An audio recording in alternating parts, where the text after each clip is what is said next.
Hello, this video is focused on the fall of black culture and the champions of that fall. As you can see on your screen, you can see pictures of Snoop Dogg. It is grace to our culture. It is grace to black people as a whole. This is him here. Here we have Dr. Dre, somebody who has been instrumental to the um, degradation of black people. Of course, you also have, I believe we have, let's see if we can find the other one we have here.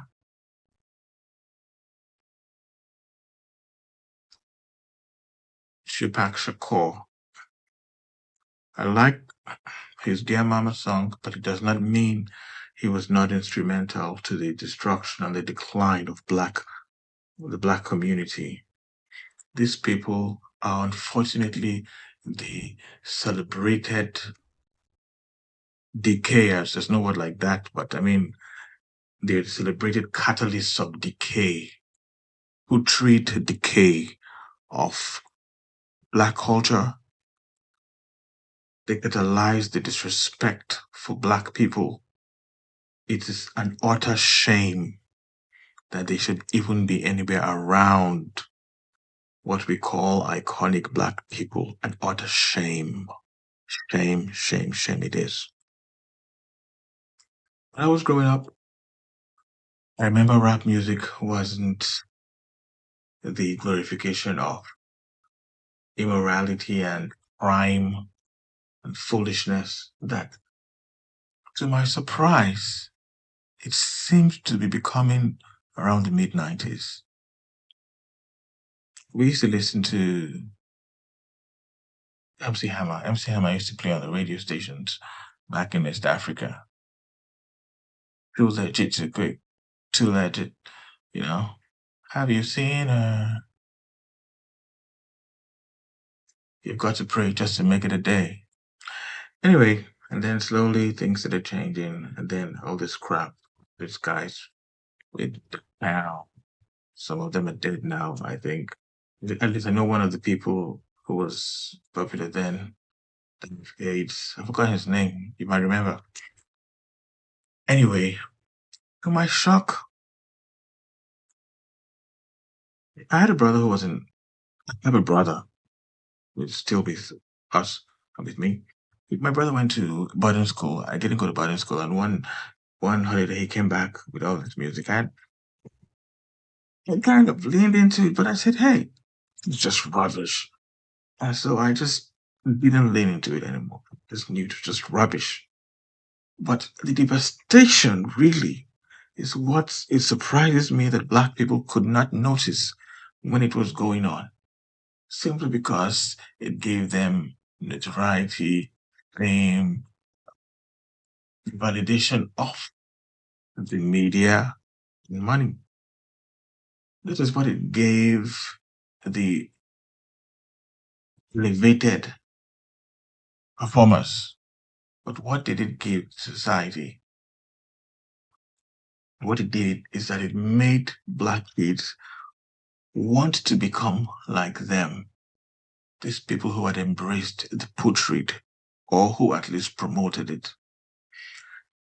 They wanted to become like them.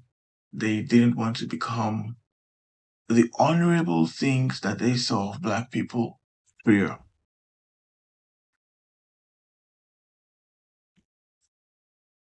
They wanted to commit crime because it was glorified. They became shallow thinkers. They couldn't think deeply. And the destruction has shown up on many levels. Is actually one of the most devastating things I've seen take place.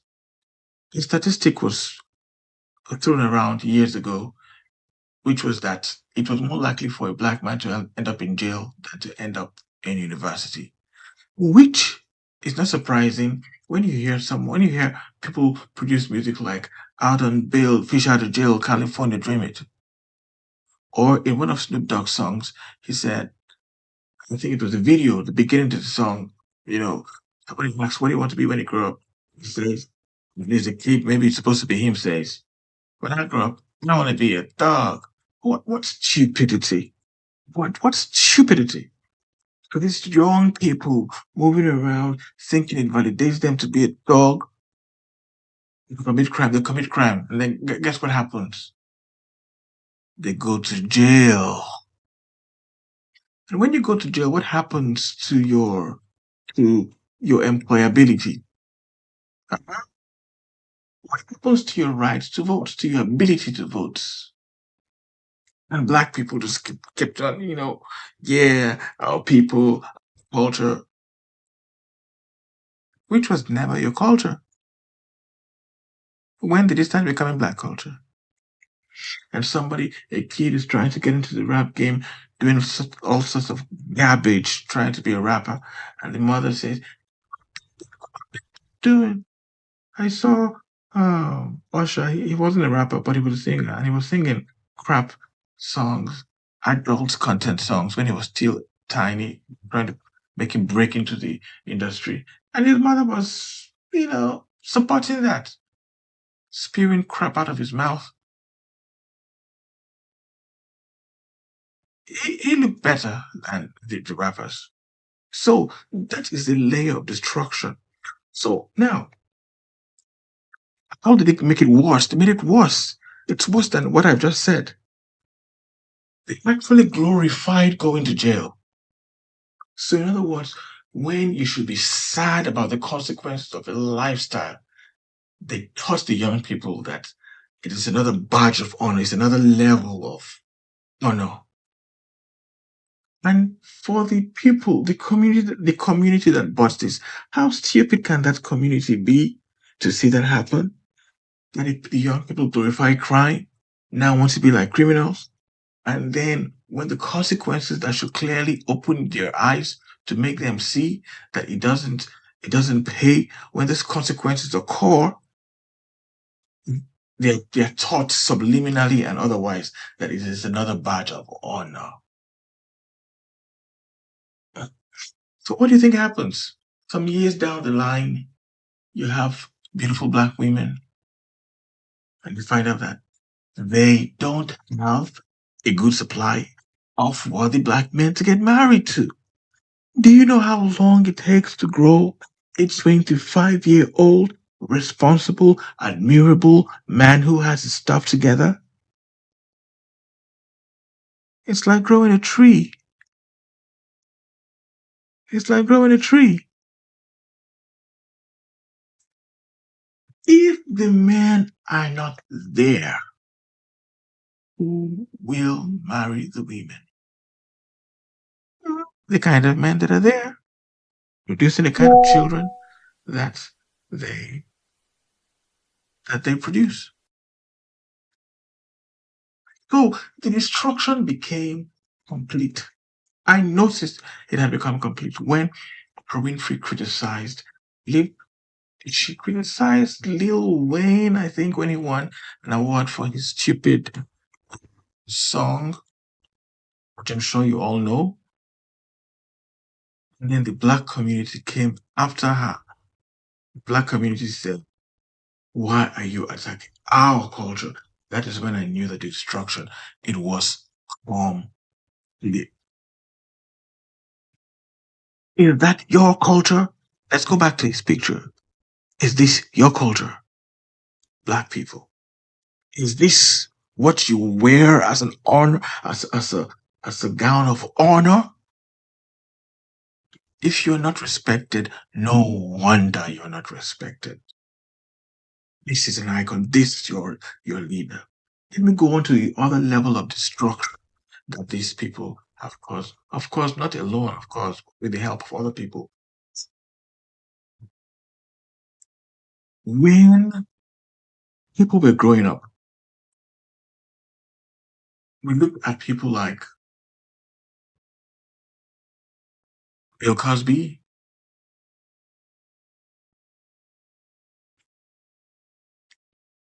We looked up to people like Sidney Poitier, Denzel Washington, Bill Cosby.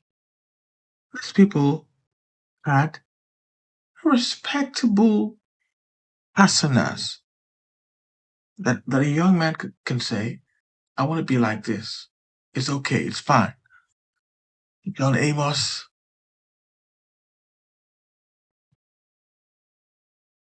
but and I know this was a deliberate thing done by some people somewhere, I know that. Once a huge effort is put into changing who Black people can look at anywhere as leaders, it is a deep level fire, degrade the quality of thought, so that on a mass scale, the thought process is inferior, and therefore the outcome within that group of people will be inferior. Because thoughts lead to actions, and inferior actions will lead to inferior outcomes. And if a thought pattern becomes established, you don't have to worry about the outcome of a people, because you're sure the thought pattern has become established, the inferior thought pattern has become established. So you can be sure that the actions will be in line with the thoughts, and therefore the outcomes will also be in line. So I don't know how many people know that Black America has a billionaire in the billionaires list. He's a billionaire in tech. I don't know if he is the one I listened to about on a podcast, who had a curiosity for tech as a young man, as a young boy, actually. But I know that about at least one billionaire Black person in Silicon Valley. The media doesn't talk about him. No. Instead, there was a deliberate effort to promote filth and elevate it. And then when it comes time for elections, to get one Black person to wiggle behind before us. You've got to wake up. Ban rap music in your own household, your own house, your own domain. You've got to look at the highest possible level of excellence and know that that is for you and your kids and your kin. You have to repudiate the idea that being a bookworm and a book smart is something that is not for Black people. It's something to be ridiculed. You have to ridicule the people ridiculing being a bookworm. Otherwise, you see this man here, Lil Wayne. Look at his pictures when he was much younger. Could have been anything. Look at what he turned out to be. This could be what your child turns out to be. And unfortunately, the world will silently, never openly laugh or look down on you, because this has become the icon that you celebrate. Okay, I'm done. Until next time, I will see you again.